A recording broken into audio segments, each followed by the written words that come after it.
Bentrokan PWI, LS, dan FPI di Pemalang.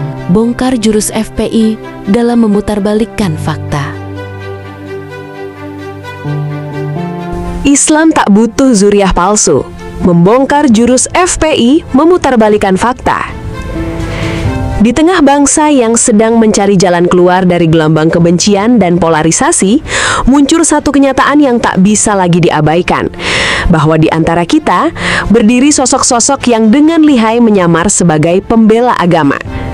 Mereka berteriak lantang atas nama Rasulullah, namun di balik teriakan itu tersembunyi ambisi. Bukan untuk dakwah, bukan untuk keadilan, tapi untuk kekuasaan, untuk dominasi. Mereka adalah FPI, Front Pembela Islam. Ormas yang sejak awal kemunculannya kerap menggunakan narasi kekerasan dan ketakutan sebagai alat untuk menguasai ruang publik. Mereka datang bukan dengan dialog, tapi dengan sweeping. Bukan dengan ilmu, tapi dengan pengerahan massa. Dan yang lebih berbahaya, mereka datang dengan bendera kesucian, menyebut diri sebagai bagian dari zuriat Nabi.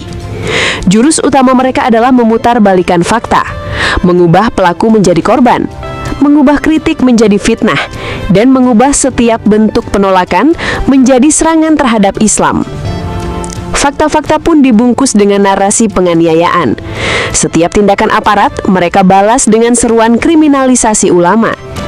Setiap penolakan masyarakat, mereka bungkus dengan tudingan anti-Islam. Dan setiap kali mereka disorot, mereka berlindung di balik gelar Habib, zuriah Nabi, imam besar. Tapi hari ini, masyarakat mulai bangkit.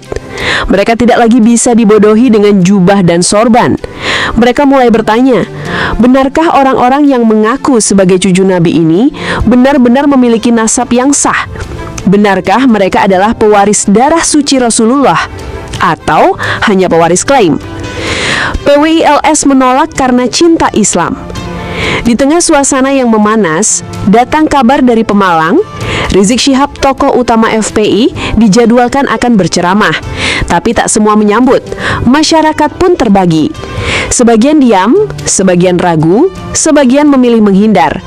Tapi satu barisan tampil ke depan, PWI-LS, Perjuangan Wali Songo Indonesia, Laskar Sabilillah. Mereka berdiri tegak, mereka menolak, bukan karena mereka membenci agama, tapi justru karena mereka ingin menyelamatkan agama dari tangan-tangan yang menjadikannya alat politik. PWI-LS bukan ormas baru. Mereka lahir dari rahim perjuangan para santri, para ulama, para pendakwah yang resah melihat Islam dibajak oleh ormas-ormas radikal. Mereka bergerak dengan visi untuk memurnikan Islam dari kebohongan, dari bid'ah yang terbungkus serban, dari kultus keturunan yang tak berdasar. Ketika Rizik hendak hadir, PWI-LS bersuara, kami menolak provokasi, kami menolak fitnah, kami menolak FPI, kami menolak Rizik, karena kami tahu Islam bukan ajaran kebencian, dan Nabi tidak pernah mewariskan kekerasan. Penolakan ini bukan spontan. Ini adalah akumulasi dari kekecewaan panjang, dari ceramah-ceramah yang memecah belah, dari ujaran-ujaran yang menebar amarah, dari fitnah-fitnah yang menjadikan lawan politik sebagai musuh Islam. Jurus lama FPI, bungkus dosa dengan agama. FPI tidak datang untuk menyampaikan Islam. Mereka datang untuk menguasai ruang publik. Mereka tidak membawa ilmu, tapi membawa tekanan massa. Mereka tidak hadir sebagai penyambung lidah ulama, tapi sebagai corong kemarahan. Coba perhatikan, ketika mereka sweeping tempat ibadah agama lain, mereka sebut itu jihad. Ketika mereka menghina pemerintah, mereka sebut itu amar makruf. Ketika mereka terlibat bentrok, mereka bilang itu karena membela agama.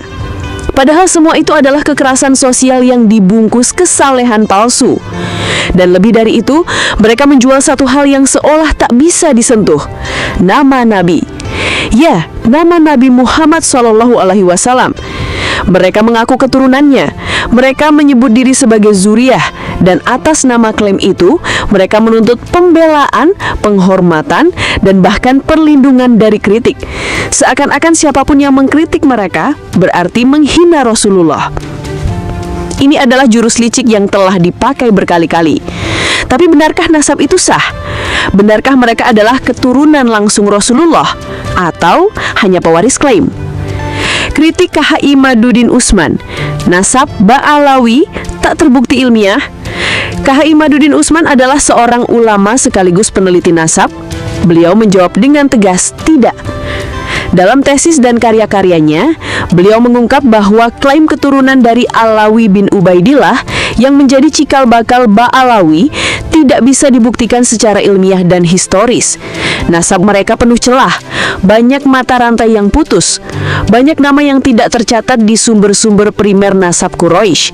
Dan lebih parah lagi, munculnya silsilah itu baru ratusan tahun setelah Rasulullah wafat.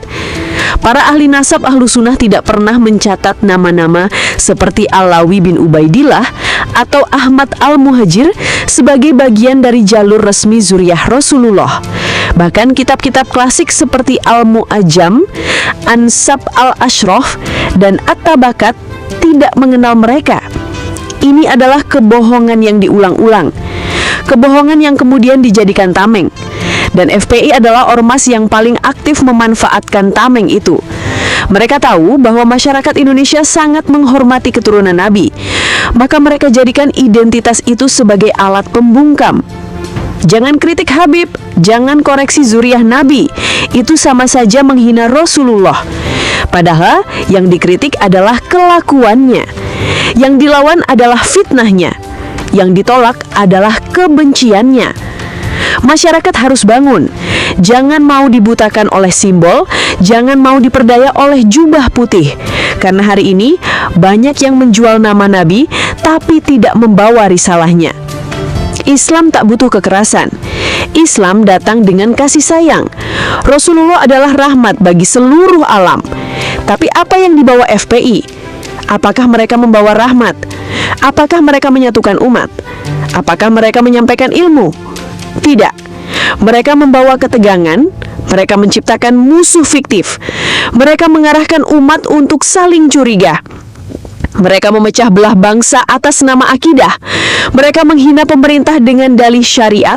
Mereka menjadikan konflik sebagai alat ekspansi.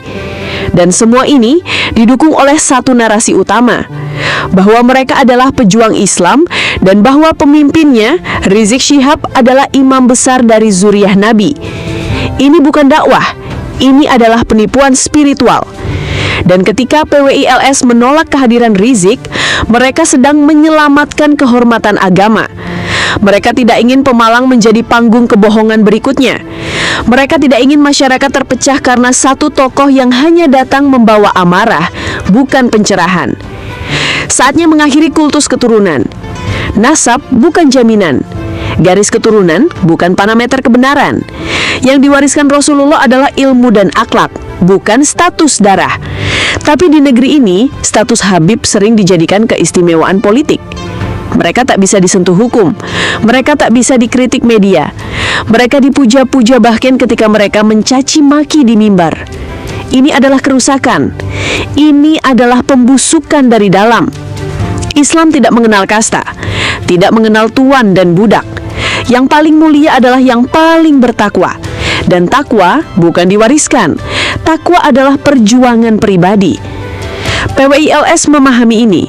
Mereka berdiri bukan karena benci. Mereka berdiri karena cinta. Cinta pada Islam yang murni, yang damai, yang tidak dijadikan alat. Bangkitlah umat. Kini waktunya umat bangkit. Terlalu lama kita dibutahkan oleh gelar. Terlalu lama kita dibungkam oleh retorika keras. Terlalu lama kita percaya pada tokoh yang tidak layak dipercaya. Hari ini, Islam tidak butuh provokator. Islam butuh penerang. Islam tidak butuh zuriyah palsu. Islam butuh pewaris akhlak Nabi. Dan mereka bukan yang paling keras teriaknya. Mereka bukan yang paling sering tampil di layar. Mereka adalah orang-orang yang tenang, jujur, konsisten, dan tidak menjual agama. Penutup, jika hari ini Anda masih diam, maka besok Anda akan menjadi korban berikutnya. Korban dari agitasi, korban dari pemecah belah, korban dari kebohongan berjubah kesucian. PWILS telah memulai langkah. Mereka menyuarakan perlawanan dengan berani. Kini saatnya Anda memilih. berdiri bersama yang benar atau diam bersama yang keliru. Islam tidak pernah memerlukan pembela yang suka memukul. Islam hanya butuh hati yang bersih dan akal yang jernih. Dan hari ini kita semua harus berkata, cukup sudah, cukup pemutarbalikan fakta, cukup menjual nasab palsu, cukup menginjak-injak Islam dengan nama Islam. Kami umat Islam sudah bangkit, dan kami tidak akan tunduk pada kebohongan. Kami tidak akan sujud pada yang bersorban tapi hatinya gelap. Kami tidak akan mencium tangan yang menyebarkan fitnah. Kami akan berdiri dan berkata, kebenaran lebih mulia dari keturunan, ilmu lebih tinggi dari klaim, dan Rasulullah tidak butuh pembela yang suka memukul umatnya sendiri.